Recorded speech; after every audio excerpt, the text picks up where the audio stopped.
Hello students. So last class में हम लोगों ने एग्जांपल्स देखे थे on the basis of some laws. ठीक है। सो कल हम लोगों ने क्वेश्चन नंबर 1 कंप्लीट कर लिया था। आज हम लोग स्टार्ट करेंगे with question number 2। Question number 2 ये बोलता है determine the truth values of P and Q in the following cases. हमें कुछ केसेस गिवन रहेंगी जिसपे से हमें क्या करना है कि P और Q की वैल्यू, मतलब P की वैल्यू एंड Q की वैल्यू हमें फाइंड आउट करनी है। P एंड Q नहीं, P की वैल्यू Q की वैल्यू दोनों सेपरेटली फाइंड आउट करनी है। ठीक है। सो हमारा आज का पहला क्वेश्चन है P और Q is true, P and Q is true. ठीक है। यहां पे हमें वैल्यू ट्रू किसकी गिवन है? P और Q। साथ में हमें P एंड Q की वैल्यू ट्रू गिवन है। सो इसे थोड़ा सोचो हम लोग कैसे सॉल्व कर सकते हैं। इसके लिए हमें बनाना पड़ेगा ट्रूथ टेबल। ठीक है। ट्रूथ टेबल में सबसे पहले पहला कॉलम रहेगा P का, दूसरा कॉलम रहेगा Q का, फिर तीसरा कॉलम रहेगा P और Q का, चौथा कॉलम रहेगा P एंड Q का। ठीक है। अब ट्रूथ टेबल बन गया तो ट्रूथ टेबल हमें सॉल्व करना तो बहुत अच्छे से आता है ना। तो सबसे पहले P की वैल्यूज क्या रहेगी? True, true, false, false. Q की वैल्यू क्या रहेगी? True, false, true, false. अब ठीक है, हमें बोला गया है वैल्यू निकालना है P और Q। और का कंडीशन ये होता है कि जब P का वैल्यू एंड Q का वैल्यू फॉल्स होगा तभी जाके यहाँ पे वैल्यू फॉल्स आएगा। ऐसा सर्च करो कहां पे है, ये दोनों है ना, लास्ट में दोनों का वैल्यू फॉल्स है इसलिए फॉल्स आएगा। बाकी हर जगह पे ट्रू है तो मतलब वैल्यूज आएंगी true. Is it clear? Okay. Last column में हमें बोला है P एंड Q। एंड का कंडीशन ये होता है जब P का वैल्यू ट्रू है, Q का वैल्यू ट्रू है, तभी जाके वैल्यू बनेगा ट्रू। जब दोनों ट्रू रहेंगे तभी ट्रू बनेगा, है ना। दोनों ट्रू कहां पे? पहले केस में। बाकी यहाँ पे दोनों ट्रू है क्या? नहीं। यहाँ पे नहीं, यहाँ पे नहीं, है ना। तो बचे हुई जगह पे क्या आएगा? फॉल्स आएगा। समझ में आ गया? ओके। अब हमें क्या बोला गया है? P और Q की वैल्यू ट्रू है। यहां पे ट्रू कहां पे? 1 2 3। ठीक है। यहां पे क्या बोला है? P एंड Q की वैल्यू ट्रू है। तो यहां पे देखो P एंड Q की वैल्यू ट्रू कहां पे? पहले नंबर पे। मतलब ये दो काम की क्या? नहीं, है ना। सो हमारे लिए ये चीज काम की है। तो इसमें से हमारे P एंड Q की वैल्यूज क्या है? ट्रू, है ना। सिंस P और Q and P and Q both are true, from the table the truth values of both P and Q are true. P की वैल्यू भी ट्रू है, false की वैल्यू भी ट्रू है। सिंपल है कि नहीं है ना। तो हम लोग सॉल्व करते हैं हमारा नेक्स्ट क्वेश्चन। P और Q is true, P और Q implies Q is false, है ना। ये एक पार्ट है और ये एक पार्ट है। ठीक है। तो अगेन हम लोग क्या बनाएंगे? Truth table. ट्रूथ टेबल में पहला कॉलम होगा P का, दूसरा कॉलम होगा Q का, तीसरा कॉलम होगा P और Q का, एंड चौथे कॉलम में रहेगा P और Q इंप्लाइज Q। ठीक है। P की वैल्यूज क्या क्या आएगी बताओ? True, true, false, false. Q की वैल्यू क्या आएगी? True, false, true, false. ठीक है। अब क्या बोला है? P और Q। और की कंडीशन क्या है? जब P का वैल्यू एंड Q का वैल्यू, है ना, दोनों भी जब फॉल्स रहेंगे तभी वैल्यू फॉल्स आएंगी। अदरवाइज क्या आने वाली है? ट्रू आने वाली। अब देखो जरा दोनों जगह फॉल्स कहां पे? यहां पे क्या? नहीं, यहां पे नहीं, यहां पे नहीं, यहां पे है ना। एंड में दोनों की वैल्यू फॉल्स है तो यहां पे आएगी वैल्यू फॉल्स। अदरवाइज क्या आएगी? हर जगह पे ट्रू आएगी। समझ गए? अब क्या बोला है? P और Q implies Q। P और Q implies Q। That means P और Q की वैल्यू होनी चाहिए ट्रू एंड Q की वैल्यू होनी चाहिए फॉल्स, तभी जाके फॉल्स आएगा। अदरवाइज क्या आने वाला है? ट्रू आने वाला है। तो यहां पे ट्रू कहां पे? 3 जगह पे। लेकिन फॉल्स कहां पे? यहां पे, है ना। ये ट्रू ये फॉल्स, तभी जाके वैल्यू फॉल्स आएंगी। बाकी कहीं पे क्या? नहीं। तो बाकी हर जगह पे वैल्यू क्या आने वाली है? ट्रू आने वाली है। यहां तक क्लियर है ना। अब क्या बोला है? P और Q की वैल्यू ट्रू है तो कहां कहां ट्रू आ सकती है, 1 2 3, है ना। हमें क्या बोला है, P और Q इंप्लाइज Q की वैल्यू है F। तो देखो F कहां पे, यहां पे, तो हमारी P और Q की वैल्यूज क्या होगी, true false. P is equal to true and Q is equal to false, है ना। कितना सिंपल था। Since the truth values of P and Q is true and P or Q implies Q is false, from the truth table the truth values of P and Q are T and F respectively। मतलब P का value true है, Q का value false है। समझ में आ गया। Okay, next example, P and Q is false, P and Q implies Q is true. ठीक है, तो फिर से हम लोग क्या करेंगे, ट्रूथ टेबल बनाएंगे। ट्रूथ टेबल में पहला कॉलम क्या रहेगा, P का रहेगा, दूसरा कॉलम किसका रहेगा, Q का रहेगा, फिर उसके बाद में तीसरा कॉलम क्या रहेगा, P एंड Q, चौथा कॉलम क्या रहेगा, P and Q implies Q। ठीक है, P की वैल्यूज क्या होती है, ट्रू ट्रू फॉल्स फॉल्स, बरोबर है। Q की वैल्यू क्या होती है, ट्रू फॉल्स ट्रू फॉल्स, है ना। अब यहां पे क्या निकालना है हमें, P एंड Q। एंड का कंडीशन ये होता है जब P की वैल्यू ट्रू है, Q की वैल्यू ट्रू है, तभी जाके वैल्यू ट्रू रहेगी, अदरवाइज क्या रहेगी, फॉल्स रहेगी। तो यहाँ पे ट्रू कहां पे है, पहले केस में दोनों भी ट्रू है इसलिए ट्रू आई, बाद में यहाँ पे फॉल्स आ गया, नहीं आएगा, फॉल्स फॉल्स, मतलब रिमेनिंग सारे जगह पे वैल्यू फॉल्स आएंगी। समझ में आ गया। अब क्या बोला है, P and Q implies Q, मतलब ये कॉलम में एंट्री होनी चाहिए ट्रू की, Q कॉलम में एंट्री होनी चाहिए फॉल्स की, तभी जाके फॉल्स आएगा।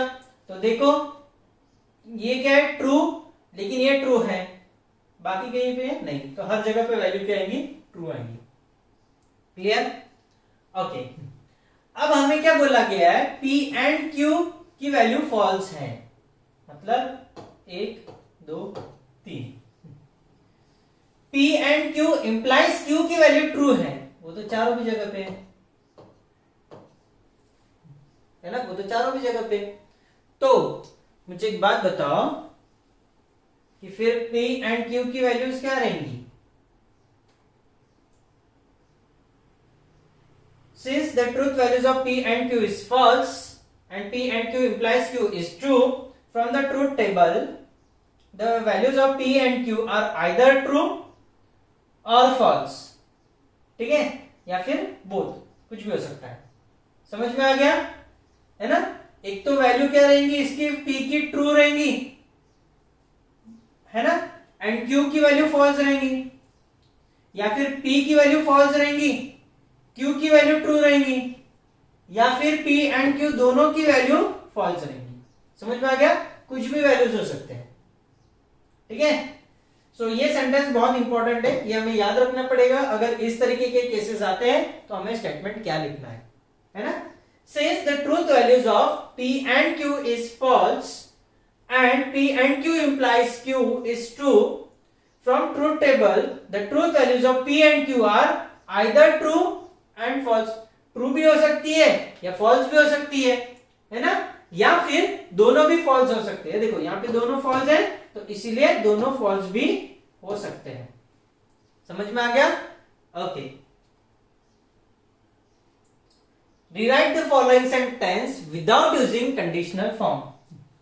कंडीशनल बोले तो P implies Q, ये फॉर्म में न लिखते हुए हमें क्या लिखना है, दूसरे फॉर्म में लिखना है। ठीक है, तो हमारा पहला स्टेटमेंट है, if prices increases then wages raises. ठीक है, सो अब P इंप्लाइज Q, इसको हम लोग कैसे लिख सकते हैं, निगेशन ऑफ P और Q, निगेशन ऑफ P और Q, है ना। P क्या है, प्राइजेस इंक्रीजेस, ये हो गया P, वेजेस राइजेस, ये हो गया Q। ठीक है, अब इसको लिखना है हमें निगेशन ऑफ P और Q। इसका निगेशन ऑफ P क्या रहेगा, prices do not increase or the wages rises, है ना, और the wages rise। समझ में आ गया? हमें क्या करना है, इसमें आइडेंटिफाई करना है P स्टेटमेंट कौन सा है, Q स्टेटमेंट कौन सा है। एंड हम लोगों ने कल ही डिराइव किया था P implies Q is equal to negation of P और Q, है ना, negation of P और Q। दूसरा, if it is cold then we wear woolen clothes, है ना। P स्टेटमेंट क्या है, it is cold, we wear woolen clothes, ये क्या हो गया, Q स्टेटमेंट हो गया। So P implies Q is equal to negation of P और Q, है ना। तो negation of P क्या है, it is not cold or we wear woolen clothes, it is not cold or we wear woolen clothes, it is not cold or we wear woolen clothes। Simple है कि नहीं? सिर्फ हमें क्या याद रखना है, ये कंडीशन, ठीक है। I catch cold if I take cold water bath, I catch cold if I take cold water bath। अब इसमें हमें फाइंड आउट करना है कि P स्टेटमेंट कौन सा है एंड Q स्टेटमेंट कौन सा है ना। तो यहां पे P स्टेटमेंट क्या है, I take cold water bath, है ना, ये हो गया P statement. I catch cold, ये हो गया Q स्टेटमेंट। सो P implies Q, ठीक है। इसको हम लोग कैसे लिख सकते हैं, if I take cold water bath then I catch cold, है ना। if I take cold water bath then I catch cold, ठीक है। ओके, सो अब क्या लिखेंगे हम लोग इसको, negation of P और Q। if I do not take cold water bath or I catch cold, है ना। इसको पहले तो if I take cold water bath then I will catch cold, so इसका negation क्या रहेगा, if I do not take cold water bath or I catch cold। Simple है कि नहीं है ना। सिर्फ हमें फाइंड आउट करना है P स्टेटमेंट कौन सा है, Q स्टेटमेंट कौन सा है। एंड कंडीशनल का ये क्या है, कंडीशन क्या है, P implies Q is equal to और equivalent to negation of P और Q, ठीक है। ओके, सो यहां तक क्लियर हो गया है। सो नेक्स्ट पार्ट पे हम लोग चलते हैं। Without using truth table proof that, ये क्या है, टोटोलॉजी है ना। हमें प्रूफ करना है ये क्या है, टोटोलॉजी है, लेकिन विदाउट यूजिंग ट्रूथ टेबल। तो देखते हैं हम लोग, सबसे पहले P और Q and negation of P implies Q, ये हम लोगों ने गिवन स्टेटमेंट लिखा। अब यहां पे हम लोग क्या लगाएंगे, डिस्ट्रीब्यूटिव लॉ लगाएंगे। डिस्ट्रीब्यूटिव लॉ क्या बोलता है, P and negation of P और Q and negation of P, है ना। ये पूरा एक ब्रैकेट में, ये पूरा एक ब्रैकेट है तो ये भी पूरा एक ब्रैकेट रहेगा, that will be that implies Q, है ना।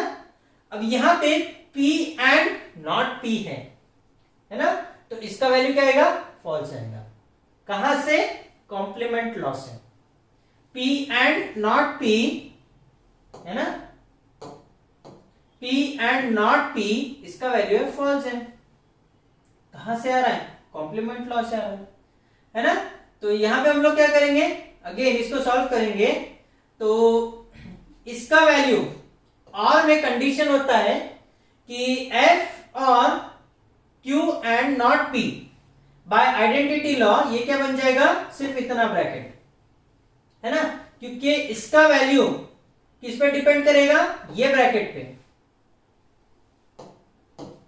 F और Q एंड नॉट P, इसका वैल्यू डिपेंड करेगा सिर्फ ये ब्रैकेट पे, तो ये ब्रैकेट इंप्लाइज Q, है ना। ओके, अब हम लोग क्या करेंगे, ये इंप्लीकेशन हो गया, P इंप्लाइज Q, इसको हम लोग कैसे लिखते हैं, निगेशन ऑफ P और Q, है ना।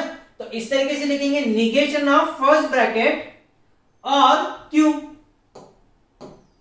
है ना, निगेशन ऑफ दिस ब्रैकेट और Q। अब यहां पे क्या करेंगे, negation of conjunction, negation of conjunction Q and not P, इसका ये क्या रहेगा, निगेशन, निगेशन ऑफ Q और निगेशन ऑफ P, है ना, ये हो गया एक ब्रैकेट और Q, समझ में आ गया, ठीक है, ये हो गया निगेशन ऑफ कंजंक्शन। ये क्या हो गया, negation of negation, negation of Q और P, निगेशन ऑफ Q और P और Q, क्लियर, ओके, यहां तक हम लोग पहुंच गए थे। अब क्या करेंगे, यहां पे लगाएंगे कॉम्यूटेटिव लॉ, ये जाएगा यहां पे, ये जाएगा यहां पे, है ना, तो P और नॉट Q और Q, P और नॉट Q और Q, यहां पे हम लोग और एक लॉ लगाएंगे, एसोसिएटिव लॉ। एसोसिएटिव लॉ में क्या करेंगे, ये ब्रैकेट यहां का यहां पे शिफ्ट कर देंगे, है ना, सो P और निगेशन ऑफ Q और Q, क्लियर, ओके, यहां पे अगेन हम लोग लगाएंगे complement law, negation of Q और Q बोले तो T, ट्रू, है ना, ओके, अब ये जो है इसका वैल्यू क्या आएगा, टू, ट्रू, कहां से, आइडेंटिटी लॉ से, समझ में आ गया। सो इस तरीके से हम लोगों ने प्रूव कर दिया, एक बार फिर से देखते हैं, हाँ यहां पे था, ठीक है, ये हमारा गिवन क्वेश्चन है, यहां पे हम लोग क्या लगाएंगे, डिस्ट्रीब्यूटिव लॉ लगाएंगे, डिस्ट्रीब्यूटिव लॉ से हम लोग कर देंगे, ठीक है। अब P एंड नॉट P, तो ये बन गया फॉल्स, कहां से, कॉम्प्लीमेंट लॉ से, ठीक है। तो अब इसका वैल्यू डिपेंड करेगा किस पे, सिर्फ ये ब्रैकेट पे, है ना, तो Q and not P implies Q, ये F चले जाएगा, कहां से, आइडेंटिटी लॉ से, है ना। अब यहां पे P इंप्लाइज Q, इसको हम लोग लिख सकते हैं नॉट P और Q, है ना, सो ये रूल से हम लोग क्या करेंगे, इसको एक्सपांड करेंगे, तो ये करेंगे negation of P and Q और Q, ठीक है, कंडीशनल लॉ हो गया। अब यहां पे हम लोग लगाएंगे, देखो यहां पे क्या है, एंड है, तो यहां पे हम लोग लगाएंगे negation of conjunction, negation of conjunction, तो क्या रहेगा, नॉट Q और निगेशन ऑफ P, है ना, ये हो गया। तो अब ये यहां पे निगेशन ऑफ निगेशन बोले तो P, तो ये वैल्यू आ गया, इज इट क्लियर, ओके, ये वैल्यू हम लोग नेक्स्ट स्लाइड पे कंटिन्यू करेंगे यहां पे। अब यहां पे हम लोग लगाएंगे कॉम्यूटेटिव लॉ, दोनों का पोजीशन इंटरचेंज कर देंगे, फिर यहां पे लगाएंगे हम लोग एसोसिएटिव लॉ, ब्रैकेट इधर उधर करेंगे, और ये हमें पता है निगेशन ऑफ Q और Q, इसका वैल्यू क्या होता है, ट्रू होता है, कहां से, कॉम्प्लीमेंट लॉ से, है ना, which is equal to true, identity law से, समझ में आ गया, ओके। सो ये वाला क्वेश्चन यहां पे क्लियर होता है। सो हम लोगों ने प्रूफ कर दिया कि ये क्या है, टोटोलॉजी है, ठीक है, okay. So next question, consider the following statements, if a person is social then he is happy, पहला स्टेटमेंट हो गया। दूसरा, if a person is not social then he is not happy. तीसरा, if a person is unhappy then he is not social. If a person is happy then he is social. If a person is happy then he is social. ये चार statement हमें given है, ठीक है।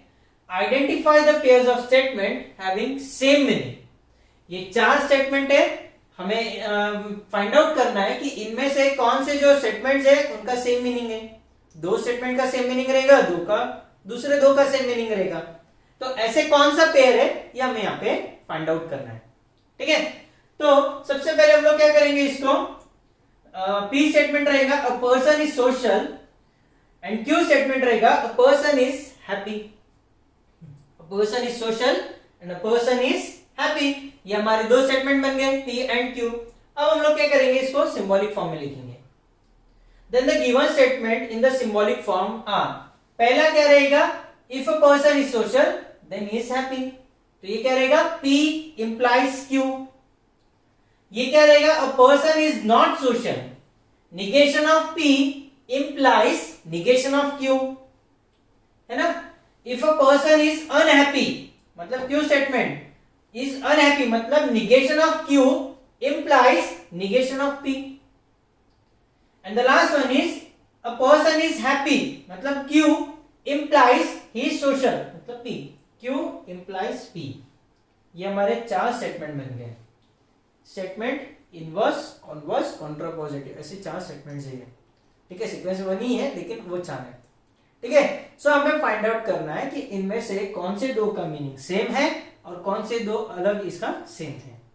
ठीक है, तो ये हम लोग फाइंड आउट करेंगे यूजिंग ट्रूथ टेबल।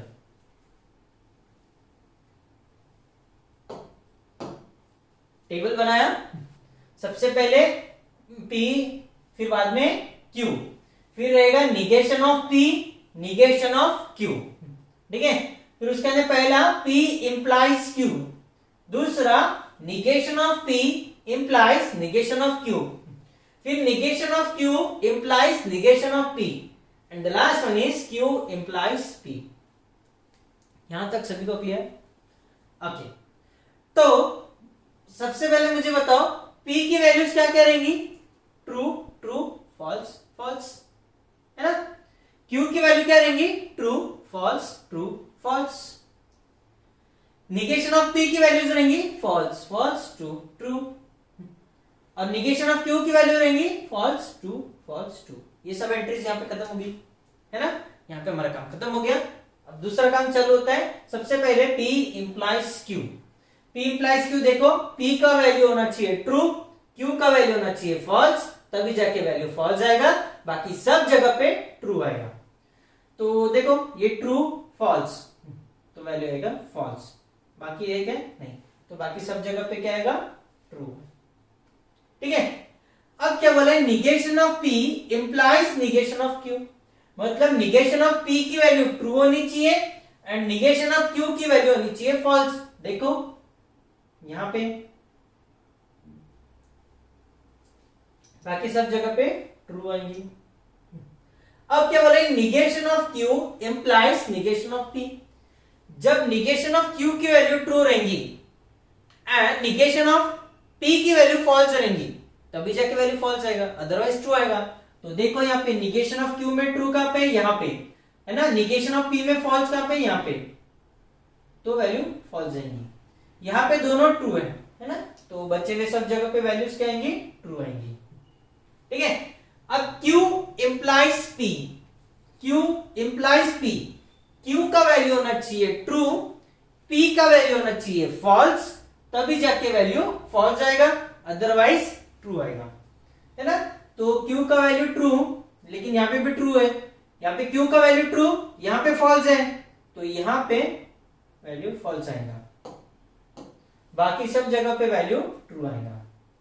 अब हमें ये चार कॉलम ऑब्जर्व करने हैं। कौन से दो कॉलम, आइडेंटिकल्स है।